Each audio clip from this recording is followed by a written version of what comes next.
guys, get excited because this video is a long time coming. I feel like it's been over a year since I did a tips for rosacea. In today's video, I'm going to share with you guys dermatologist tips for navigating skincare, choosing skincare, and things to avoid in skincare products for people with rosacea.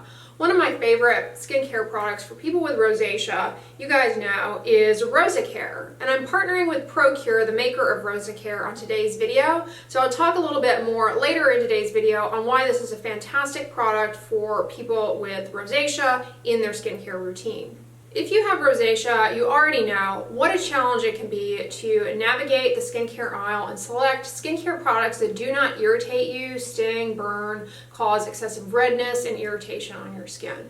Rosacea is an inflammatory skin condition characterized by hypersensitivity to things that come in contact with the skin, and that hypersensitivity manifests with symptoms such as burning, tingling, flushes of redness, heat, and little red bumps that almost look like acne and pimples but are a little different in their underlying nature. Rosacea is an incredibly uncomfortable disease to live with. So my number one tip for rosacea skincare and navigating rosacea skincare products is keep it simple. Keep it simple in that your routine and the products you use should not be excessive. There should not be more than 3 products. Think about it. Rosacea is a skin disease in which things that come in contact with the skin are very likely to irritate you. So reduce the number of things that you put on your skin. That is my number one tip. Basic tenets of a skincare routine, really for anybody, but in particular for people with rosacea, should just be 3 products: a gentle cleanser, a moisturizer, and a sunscreen. And I'll get into the details and nuances of those products in a moment.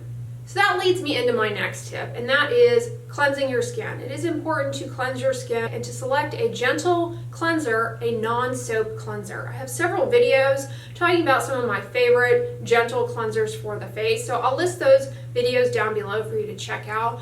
Things that come in contact with the skin from our environment settle on the skin and can contribute to prolonged symptoms and exacerbation of redness and irritation. The way you cleanse your skin, though, is very important. You need to do so in a gentle manner. Just use lukewarm water. You want to avoid extremes of temperature, and just use your finger pads in a circular motion across the face. Cleansing your skin this way is important for everybody, but in particular for people with rosacea, because physical touch, physical factors can also flare redness, irritation, and precipitate flares of your disease.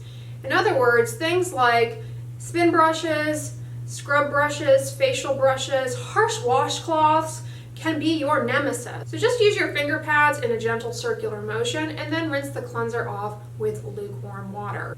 My third tip is to use a moisturizer on a daily basis. Whether your skin is dry or oily, you still really need to moisturize. Moisturizers hydrate the skin by trapping water onto the surface of the skin and sealing it there in place.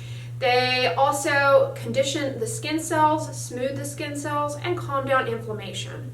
For people with rosacea, using a moisturizer is really important also because we know that in individuals who use a moisturizer along with their rosacea medications, they have a better outcome to their treatment than if they don't use a moisturizer. And the reason using a moisturizer is so important is that it helps to soothe the skin, hydrate the skin, and reduce the likelihood of irritation. And the way to apply it is to use it immediately after cleansing to damp skin. So once you rinse off your cleanser and the face is still wet, that is when you want to apply your moisturizer. And the reason for this is that it capitalizes on the hydration status of your skin at the time of cleansing. Just as you wet the skin to remove that cleanser, there's a lot of water on your skin. And so a moisturizer with its ingredients will come on and will lock that water in place and really help to drive hydration into your skin and soothe the skin and reduce irritations. And doing so will reduce the severity of rosacea, and we have several studies showing can improve your treatment outcomes with your prescription topical and oral rosacea medications. It's really an important part of rosacea skincare. Now my fourth tip will come as no surprise to you all because I talk about it in any chance I get, I will bring it up, and that is to protect your skin from the sun wearing a broad spectrum sunscreen. Rosacea patients have a challenge, however, in finding a sunscreen that will protect their skin without simultaneously irritating the rosacea. So some tips for selecting a sunscreen are to select a physical sunscreen. And what that means is that when you look at the active ingredients of the sunscreen, it should say zinc oxide only, or it should say zinc and titanium dioxide. Those should be the active ingredients. These active ingredients are most well tolerated for people with rosacea. They are not irritating, they do not sting, they do not burn. On the other hand, other ingredients in sunscreens that are chemical ingredients, chemical filters, things like oxybenzone, avobenzone, octocrylone, these ingredients can really be irritating for people with rosacea. These ingredients can cause a little bit of irritation to these skin types and precipitate a flare. So it's best to select a mineral-only physical sunscreen. And by that, again, I mean one whose active ingredient is either zinc only or the active ingredients zinc plus titanium dioxide. Those are most well tolerated. And the sunscreen also should be labeled broad spectrum, and it should be an SPF, a sun protective factor, of 30 or higher in order to properly protect your skin. Sunscreen needs to be applied on a daily basis, even when it's cloudy out. This is because the ultraviolet radiation that comes from the sun can come through the clouds, it can come through your windows, and can contribute to the inflammation in your skin and drive your rosacea. So you need to apply a broad spectrum sunscreen on a daily basis. Some other tips though for choosing your sunscreen is make sure it says it's fragrance free. Fragrance, as I'll get into later, can really be problematic for people with rosacea, so make sure it's fragrance free. Look for ingredients like silicones. Silicones go by the name dimethicone and a few other names I'll list down below for you guys to help navigate, but silicones are well tolerated in moisturizers and sunscreens for people with rosacea. They tend to be lightweight, they're oil-free, and therefore are comfortable for people with rosacea. Hyaluronic acid is a humectant that will frequently be included not only in moisturizers but also in sunscreens, and is also well tolerated in people with rosacea. Helps to hydrate the skin, and in a sunscreen can really help to combat some of the dryness that you might experience with using a mineral sunscreen. They can be a little drying. So those are some good ingredients to look for and some good features to look for in choosing a sunscreen. Check out my videos on high protection mineral sunscreens. I review several, and again, I'll list the video that I'm talking about down below in the description box to make it easy for you guys. So my fifth set of tips pertains to ingredients, what to look for, what to exclude. The number one thing that you should be excluding from your skincare products is fragrance. I always encourage everybody to make every effort to exclude fragrance from their products, to only select fragrance-free products. But in particular, people with rosacea have to do this. And the reason is twofold. People with rosacea have a higher likelihood of developing something called allergic contact dermatitis. And allergic contact dermatitis happens when you become sensitized against an ingredient and then you develop a skin allergy every time you come in contact with it. So they have a higher likelihood of developing an allergy to fragrance in their products. And people with rosacea are also more likely to have flares of their symptoms regardless of allergy when they come in contact with fragrance. Why is that so? Well, the reason is because fragrance compounds can function not only as irritants on the skin and drive inflammation, but they're also things called vasodilators. Vasodilators make the blood vessels in our skin dilate and bring more redness into the skin, which is the opposite of what you want to do in rosacea. So selecting products that are fragrance-free is really important. Selecting a product though that's fragrance-free is tricky to navigate because you might be duped into thinking that a product labeled unscented is safe. Unscented is not fragrance-free. When you read unscented, be very careful because unscented often means the product contains fragrance and it contains a masking fragrance to hide the scent of the product so that you don't detect it with your nose, but it's still there. And fragrance goes by a lot of names, so I will list these names down below in the description box for you guys so you know what to look for, because manufacturers are not really required to disclose the inclusion of fragrance in their products. So I'll list those names down below for you guys so you know what to look for.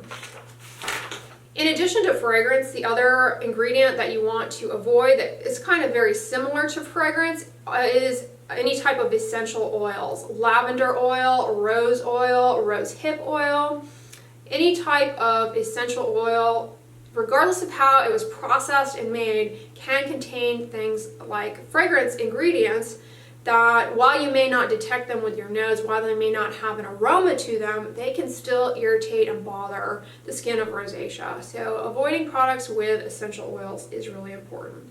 The other ingredient to avoid is the inclusion of alcohols in your skincare products. Alcohols are frequently present in a lot of sunscreen, will often have alcohol, so you got to look for that ingredient. Alcohol is also added to stabilize active ingredients in sunscreen, so it's in a lot of sunscreens. And for people in general, you know, alcohol and alcohol denaturants, it's not a bad ingredient, it's not something to fear. But for people with rosacea, it definitely is something that can contribute to a flare of their disease and irritate their skin, simply because it is more on the drying side, and people with rosacea just don't tolerate that to the same degree as other skin types and other people without rosacea. So avoid alcohol. And then menthol. Menthol is something that has to be avoided. You will find menthol in a lot of face washes, and it imparts a tingling sensation. You don't want to tingle in rosacea.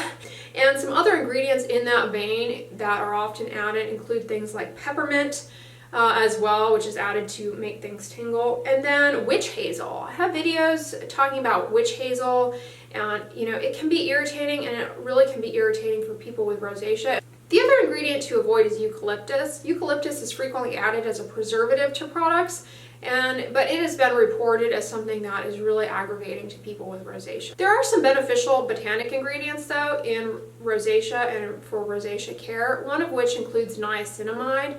Niacinamide is anti-inflammatory. It's helpful for redness. It can reduce the amount of redness, and it also can help your skin barrier in healing and keep your skin hydrated. So it is a good ingredient.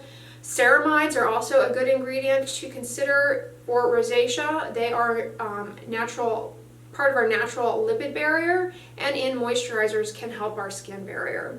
And then also licorice root extract is very helpful in rosacea skincare products because it, like niacinamide, can be calming and anti-redness. So you will find licorice root in a variety of products that are labeled anti-redness and kind of targeting people with rosacea. So that is a good ingredient.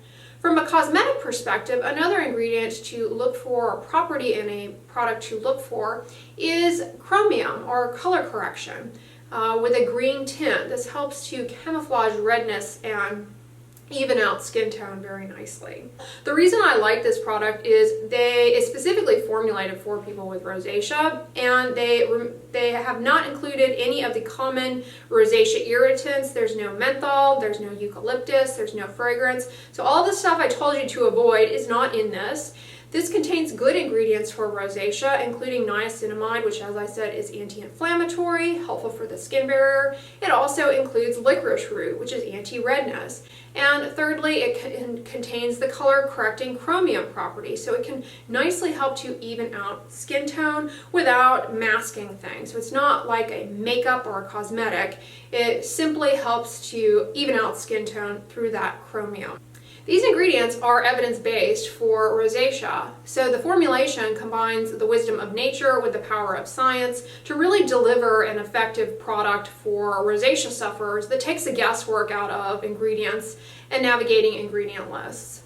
And in addition to those beneficial rosacea ingredients that I mentioned, niacinamide, licorice root extract, and color-correcting chromium, this also is a nice rosacea-friendly moisturizer in that it's got hyaluronic acid, which is hydrating and helps to hold on water into the skin as a humectant, and it has dimethicone and silicone ingredients which help to seal in water into the skin and trap water there and prevent what's called transepidermal water loss from the skin that could lead to dryness. So this is a really nice, lightweight and comfortable moisturizer to wear for people with rosacea, or really honestly if you have redness in general. It's also very good. This product is oil free. It's not going to exacerbate any acne or clog pores. It's non-comedogenic and really comfortable to wear. The way to use this is as a moisturizer, to apply it immediately after cleansing your face to damp skin and allow it to dry. You can apply it in the evening time after cleansing and then again in the morning after cleansing. After cleansing and applying this, allow it to dry and then put your sunscreen on over for morning use. You can buy it on Amazon.com as well as CVS. Anyways, guys, that concludes the tips. Check the description box. I will list the key features that I mentioned in today's video. I hope it was helpful to you. If you liked it, give it a thumbs up, share it with your friends, and as always, don't forget, sunscreen and subscribe. I'll talk to you guys tomorrow. Bye.